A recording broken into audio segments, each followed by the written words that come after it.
For more on the health crisis in Zimbabwe, we're joined from the United Nations tonight by Veneman. She is the executive director of UNICEF, and she's also just returned from Zimbabwe. Thank you very much for being with us.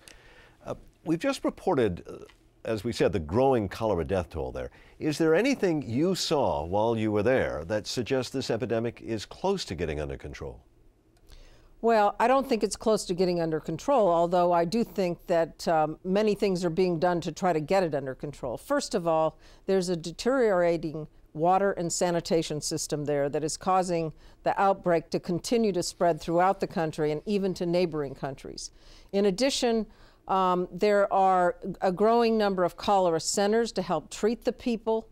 UNICEF and other organizations are helping with clean water. UNICEF is bringing in tanks of clean water, water purification chemicals, as well as tablets, and trying to make sure that people have access to clean water, because that's really what's caused the spread. Well, I know that but UNICEF, it's not yet under control. Right. UNICEF has pledged, I believe it's $5 million to help the Zimbabwean health sector.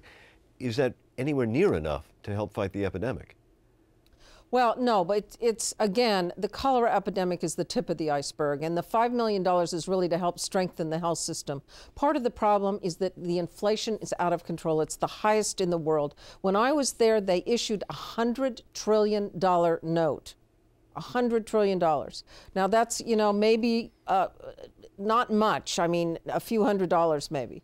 I mean, the people that are getting paid in Zimbabwean dollars, whether in the school system or in the health system, and so therefore they're not coming to work because they're getting no value for their work. The entire economy is breaking down because of this. Well, and part of this is a political situation, and you had the opportunity to meet with President Mugabe, who several months ago had a rather bizarre public declaration that cholera had been defeated when it clearly had not been. What's his attitude now when you spoke to him?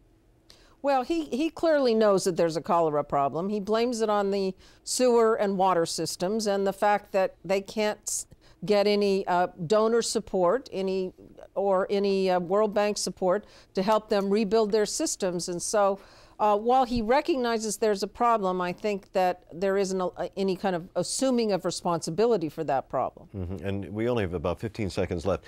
About this political impasse in Zimbabwe, do you think it's contributing to the health situation? And if so, what's the solution? Well, clearly, if they were to be able to come together on this unity government that has been pledged and agreed to by both parties, I think would help get a government restarted that would help rebuild the health sector and the education sector and so many of the other social sectors that are impacting people who are truly, truly in need. Veneman of UNICEF, thank you very much. Thank you.